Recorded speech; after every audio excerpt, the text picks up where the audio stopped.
Жаз балалардың денсаулығын сақтау және нығайту, олардың толыққанды жан-жақты психикалық және физикалық дамуына жағдай жасау, танымдық қызығушылықтарын дамыту үшін қолайлы уақыт. Аққайың бөбекжайы жазғы сауықтыру жұмыстары, жазғы сауықтыру жұмысының жоспарына, санпин талаптарына сәйкес мектепке дейінгі тәрбие мен оқытудың мемлекеттік жалпыға міндетті стандартын ескере отырып жүзеге асырды.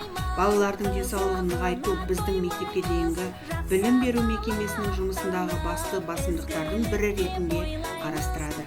Жазғы сауықтыру кезеңіндегі жұмыстың негізгі мақсаты балалардың жеке ерекшеліктерін ескере отырып, олардың физикалық және психикалық денсаулығын сақтау және нығайту, өсіп келе жатқан ағзаның демалу, шығармашылық белсенділік және қозғалыс қажеттіліктерін толық қанағаттандыру.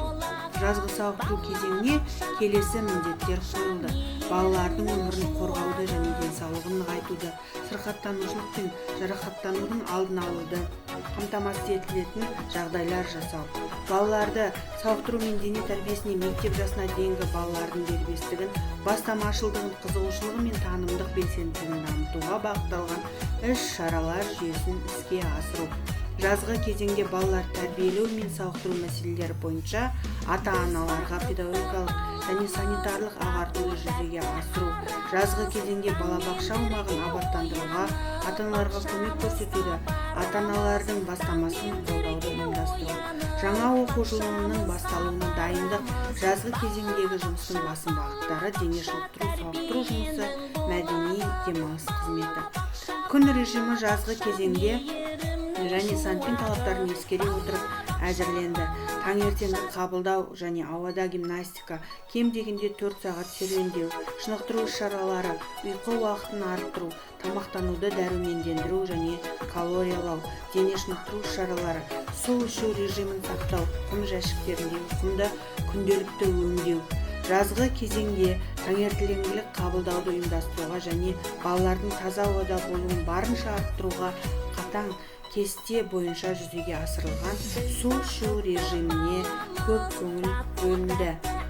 Физикалық қасиеттерді дамыту, коммуникативтік дағдыларды дамыту, танымдық және зияткерлік дағдыларды дамыту, балалардың шығармашылық дағдыларын дамыту, зерттеу іс-әрекетін дамыту, әлеуметтік эмоционалды дағдыларды қалыптастыру сияқты білім беру бағыттарына ерекше көңіл бөлінді.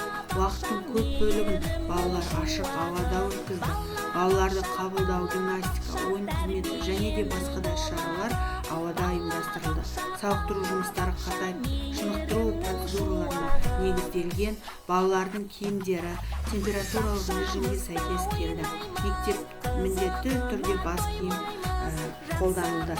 Күні бойы шынықтырудың әртүрлі жүзеге асырылды. Таза ауада серуендеу, қимылды ойындар, құмда, шөпте, жерде жалаңаяқ жүру, балалардың ашық ауада жеңіл киіммен ұзақ уақыт болуы, балалардың сумен және құммен, сумен ойнауы, күн мен ауа ванналары, ұйқыдан кейін дене шынықтыру сабақтары, тыныс алу жаттығуларын өткізу, ұйықтар алдында аяқтарын жуу, балалардың денсаулығын нығайту мақсатында олар су ішу режимін, витаминді салаттарды жеу сақталды. Жаз бойы олар таза ауада балалардың қозғалыс белсенділігін арттыру үшін жағдай жасауға тырысты. Қимылды ойындар, спорттық ойын-сауық, қашықтағы материалдар арқылы балалардың қозғалыс белсенділігін арттыруға баса назар аударылды. Балалар мен қозғалыстарды ұсақ моториканы дамыту бойынша жеке ойындар, кіші топтық жұмыс жүргізілді. күні бойы балалардың демалысы мен ойындарын ұйымдастыру үшін кезектесіп отырды. Жылжымалы, дидактикалық, спорттық ойындарды ұйымдастыра отырып, балалардың өмірін қорғауды және денсаулығын нығайтуды қамтамасыз ететін жағдайлар жасалды. Жазғы күндер қызықты, танымдық іс-шараларға толы болды. Балаларға арналған бақытты балалық шақ, жаз із-кешушілер, жазда келді көңілді, қауіпсіз жаз, гүлденген табиғат, анам, әкем және мен, тату-тәтті отбасы, жазғы сайыстар, ойын ойнап ән салмай өсер бала боламын, менің достарым, ас атасы нан, мен және қоршаған орта, өнер көзі халықта, ғажайыптар әлемінде тақырыптарына негізделген спорттық және музыкалық ойын-сауықтар ұйымдастырылып көрсетілді. Мұндай іс-шаралар әрдайым көңілді ойын-сауық жаттығуларына, сүйікті кейіпкерлермен кездесуге, күтпеген тосын сыйларға толы болды. Бұл іс-шараларға балалар көрермен ретінде ғана емес, қатысушылар ретінде де белсенді қатысты. Жазғы сауықтыру жұмыс кезеңінде ата-аналар үшін балалардың қауіпсіз жазғы демалысы, сәби өміріндегі жазғы кезең, жазда тамақтану, бала және жол, ыстық уақытта су айдындарында балалардың өмір қауіпсіздігі тақырыптарында кеңестер ұйымдастырылды. Бөбекжайда балалық шақ, жаз кешушілер, жазда келді көңілді, қауіпсіз жаз, гүлденген табиғат, анам, әкем және мен, тату-тәтті отбасы, жазғы сайыстар, ойын ойнап ән салмай өсер бала болама, менің достарым, ас атасына, мен және қоршаған орта, өнер көзі халықта, ғажайыптар әлемінде тақырыптық апталары іске асыру жұмысты сауатты жоспарлауға және ұйымдастыруға ғана емес, сонымен қатар балалардың жеке мүмкіндіктері мен қабілеттерін дамытуды қамтамасыз етуге, балалардың психологиялық жайлылығын жасауға мүмкіндік берді. Жазғы сауықтыру кезеңінде жарақат алу жағдайлары болған жоқ. Жазғы сауықтыру жұмысы бойынша барлық жоспарланған іс-шаралар іске асырылды. Қорытындылай келе, Алматы облысы білім басқармасының Жамбыл ауданы бойынша білім бөлімі мемлекеттік мекемесінің Аққайың бөбекжайы күтілетін нәтижеге өз деңгейінде жетіп, жазғы сауықтыру кезеңіндегі жұмыс қанағаттанарлық дәрежеде өткенін мәлімдейді.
Biz